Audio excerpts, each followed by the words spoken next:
গ্রামের প্রকৃতির প্রেম সেই বুঝবে যার শৈশব কেটেছে গ্রামে, সে এক মধুর স্মৃতি। শহরের চেয়ে গ্রামের প্রকৃতির সৌন্দর্য অনেকটাই বেশি। ধান ক্ষেতের মায়া,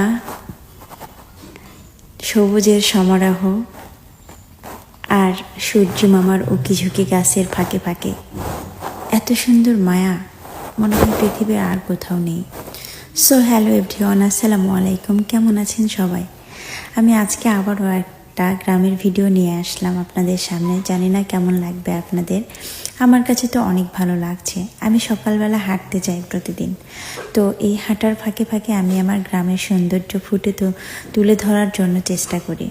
অবশ্যই ভালো লাগবে। আমার এত ভালো লাগে গ্রামের প্রকৃতি, সিনারি, সব কিছুই কি বলে বোঝাতে পারবো না। তো যাই হোক, আমি গিয়েছিলাম আজকে আমার এক পাশের গ্রামে হাঁটতে।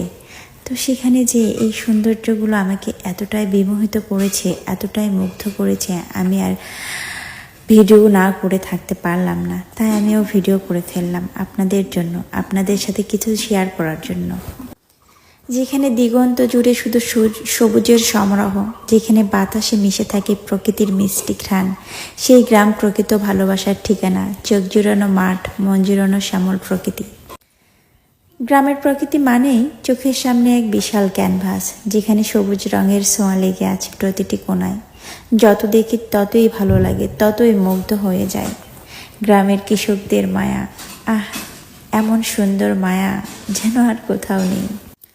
আমার গ্রামের বাড়ি, যেখানে প্রতিটি ভোর শুরু হয় পাখির কুজন আর সন্ধ্যায় শেষ হয় ঝিঝি পোকার আওয়াজে। এত শান্তি। এখানে একটা বড় পুকুর আছে। এই পুকুর পাড়ে অনেকেই আসতে চায় না ভয়ে। এখানে একটা কবর আছে, সবাই ভয় পায় এই কবরের কাছে আসতে, কিন্তু আমার কেন জানি একটু ভয় লাগে না এখানে আসতে। আমি বারবার ছুটে আসি। কিসের টানে কেন জানি না, আমার এত ভালো লাগে। তো বন্ধুরা, আমার ভিডিওটি আপনাদের কাছে কেমন লেগেছে অবশ্যই কমেন্টস করে জানাবেন। আর গ্রামের সৌন্দর্য আপনারা তো অবশ্যই উপভোগ করবেন। গ্রামের সৌন্দর্য যারা উপভোগ করেনি, তারা পৃথিবীর কোনো কিছুই উপভোগ করেনি।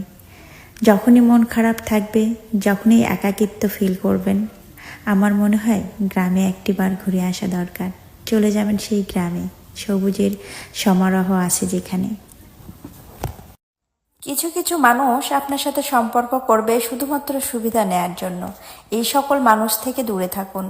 পৃথিবীতে স্বার্থপর মানুষদের মধ্যে অধিকাংশই হয় আপনজন বা আত্মীয় স্বজন, কারণ দূরের অপরিচিত মানুষেরা আপনার কাছে তাদের স্বার্থ পূরণের লোভে সম্পর্ক করতে আসবে না।